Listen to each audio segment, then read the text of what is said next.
जप, दान, तीर्थ, कथा श्रवण, ये कितने महत्वपूर्ण है हमारे शास्त्रों में विस्तार से लिखा हुआ है। जैसे जन्माष्टमी का व्रत, शिवरात्रि का व्रत, नवरात्रियों का व्रत उत्तम है, श्रेष्ठतम उत्तम व्रत एकादशी का व्रत है, जो मनुष्यों को इन्हीं व्रतों की तरह एकादशी का व्रत रखना चाहिए। भगवान श्री कृष्ण से एक बार धर्मराज ने पूछा, भाद्र पक्ष की, कृष्ण पक्ष की एकादशी को क्या कहते हैं, उसका नाम क्या है और उसका महत्व क्या है।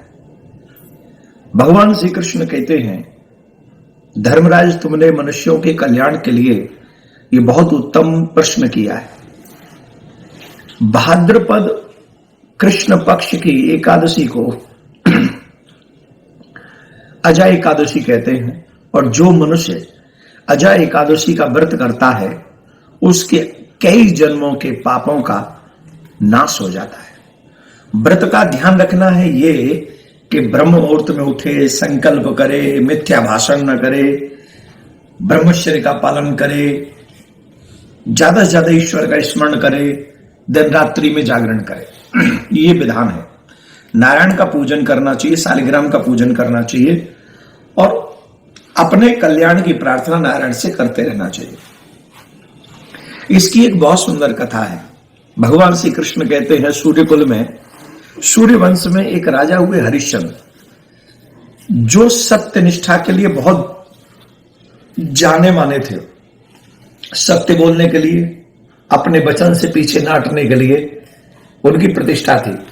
आप लोग देखते हैं आजकल व्यक्ति बात बात पे झूठ बोलता है, इतना झूठ बोलता है। रामचरितमानस कहता है कि नहीं असत्य संपातक पुंज, असत्य के समान कोई पाप नहीं है, और धर्म न दूसर सत्य समान, सत्य के समान कोई धर्म नहीं। इसलिए मनुष्य को हमेशा सत्यवादी होना चाहिए। राजा हरिश्चंद्र इसी बात के लिए फेमस थे। उन्होंने स्वप्न में विश्वामित्र जी को अपना राज्य दान में दे दिया था। स्वप्न में उनको स्वप्न हुआ कि विश्वामित्र जी आए हैं और उन्होंने वो दान कर दिया है। आजकल तो व्यक्ति दान से घबराते हैं, भगवान से मांगने के लिए सब पहुंच जाते हैं, पर भगवान की सेवा के लिए, दान पुण्य के लिए उनके जो है रोंगटे खड़े हो जाते हैं कि ये देना भी पड़ेगा। राजा हरिश्चंद्र ने स्वप्न में दान किया था मात्र, और जब उठे तो सामने सवेरे सवेरे विश्वामित्र जी आ गए। और विश्वामित्र जी आ गए, बोले मैं तुम्हारा राज्य लेने आया हूं, तुमने जो दान दिया है मेरे को दान दो। तो उन्हें भ्रम नहीं हुआ, उनको पता ही था मैं स्वप्न में दान कर चुका हूं। अब स्वप्न का दान और प्रत्यक्ष का दान, 10-5 हजार डॉलर नहीं मांगे थे उन्होंने, पूरा राज्य ही ले लिया, वो भी स्वप्न में। और विश्वामित्र जी को बड़ी खुशी खुशी दान कर दिया राज्य। लेकिन दान के बाद भी दक्षिणा बाकी है, दक्षिणा भी देनी है। तो दक्षिणा है 60 किलो स्वर्ण। तो बोले खजाने से ले आओ। तो विश्वामित्र जी ने कहा, जब राज्य मेरा हो गया तो खजाना कहां से तेरा रहा, ये भी मेरा ही हो गया।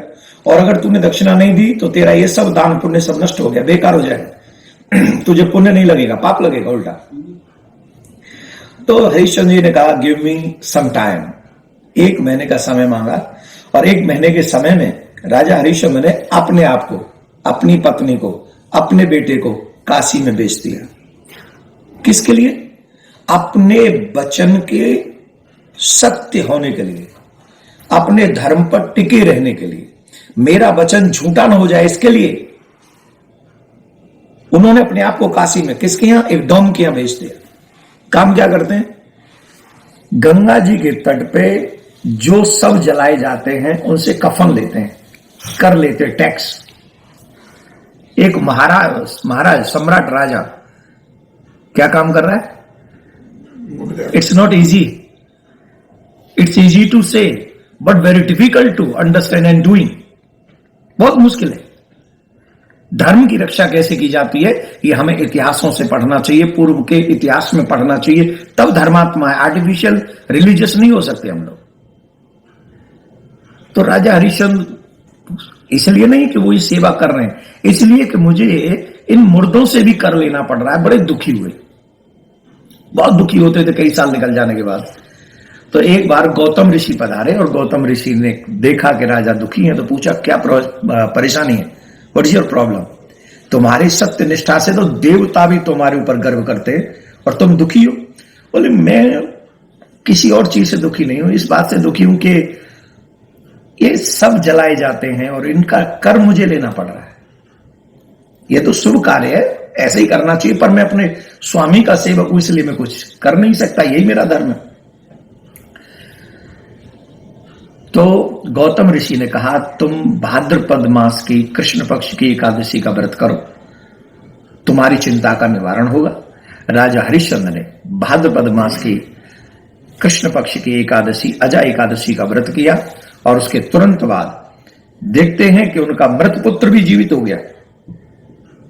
देवता ब्रह्मा विष्णु महेश तीनों सामने खड़े हैं और राजा हरिश्चंद्र से कह रहे हैं हम तुम्हारी सत्य निष्ठा के लिए तुम पर प्राउड करते हैं, तुम्हारे लिए हम सब कुछ कर सकते हैं, बताओ तुम्हें क्या चाहिए। तो ऐसी अजय एकादशी का व्रत हम सबको करना चाहिए और 19 तारीख को हम अजय एकादशी का व्रत करेंगे।